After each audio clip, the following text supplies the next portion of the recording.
Today we'll be looking at a question which involves the use of Thevenin's theorem to find a current passing through a particular resistor.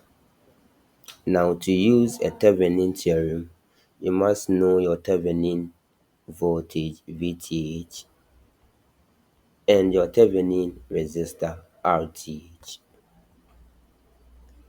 Also, the resistor at which you want to find the current passing through must be open circuited. So the question we are coming to solve today says use the Thevenin's theorem to find the current in the 5 ohms resistor of the circuit below. We want to find the current passing through the 5 ohms here. Now the 5 ohms is going to be open circuited.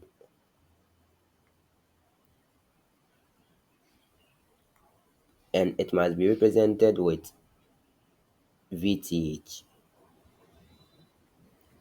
So you have to redraw your circuit diagram involving your VTH, and it must look like this.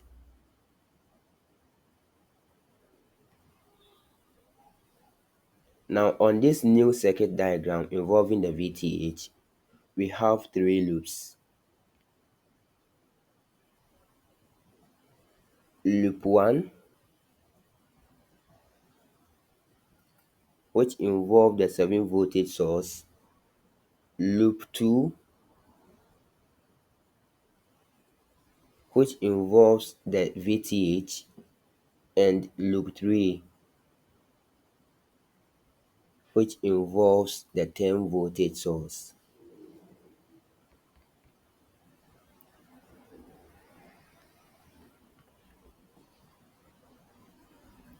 Now, the 7 voltage source is producing a current of I1 passing through 2 ohms resistor and 3 ohms resistor. The VTH is open circuited, and so therefore there is no current passing through that, and it's going to affect the resistor, the 2 ohms resistor here.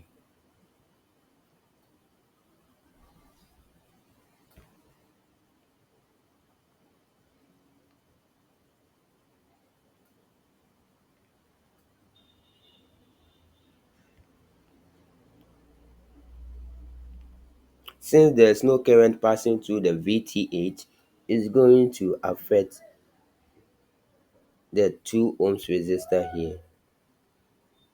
It means there's no current also passing through that place, and in this case the current passing through the VTH is the same current passing through the 2 ohms resistor here.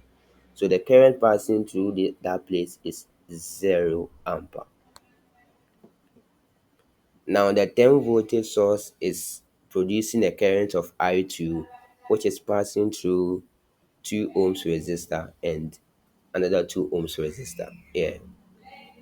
Now to find the I1 and I2, you have to use KVL and KCL to write equations and determine the values of I1 and I2. So from the loop 1 involving a 7 voltage source, we have our I1 to be 1.4 ampere.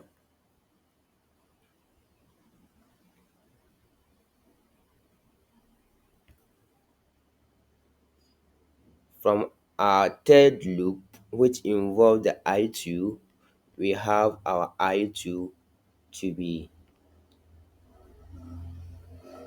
2.5 amperes.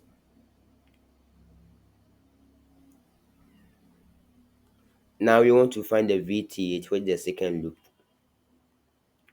Now the VTH is going to be 3I plus 2I2.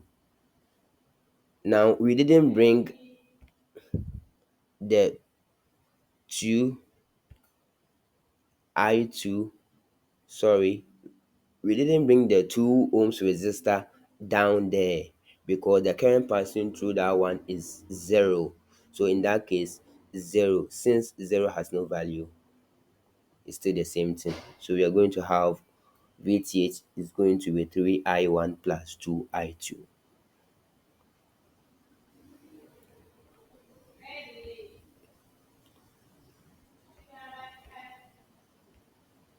So solving for VTH, we are going to have 9.2 voltage.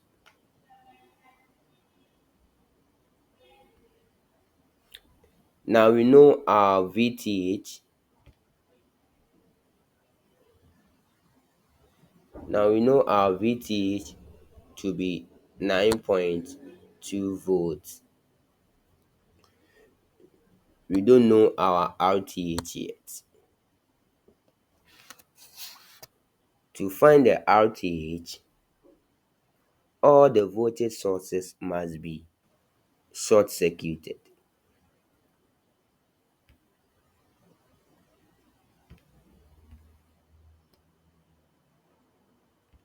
In this case, the 10 voltage source is going to be short circuited, and the 7 voltage source is also going to be short circuited.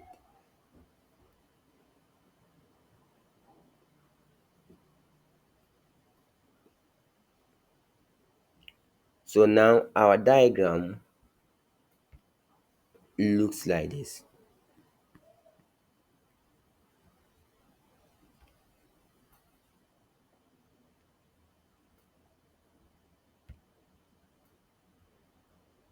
Our diagram now looks like this.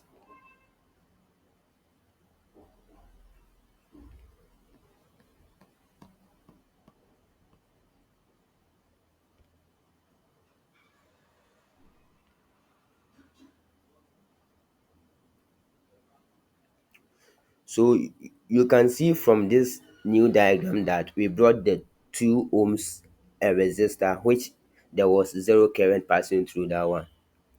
We brought it because we are finding the total resistance here and not the current. Yeah. So the 2 ohms,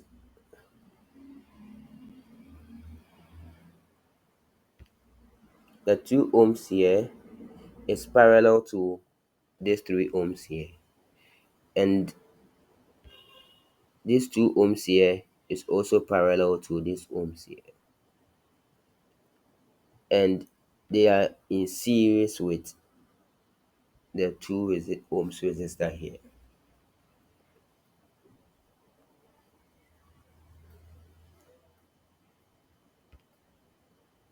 So now our RTH is going to be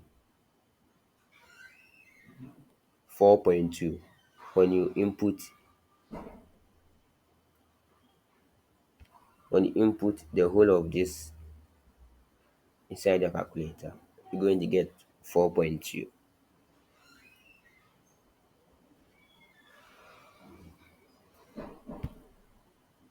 Now for a Thevenin theorem, you have to get your VTH and your RTH, and that you must represent them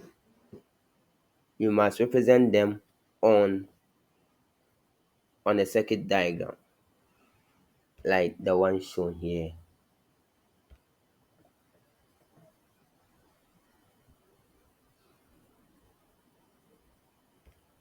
Now our current is equal to VTH over RTH plus 5.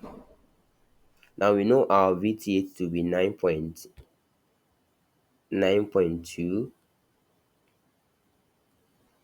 and our RTH to be 4.2 plus 5. Plus 5 because the RTH here is in series with the 5 here.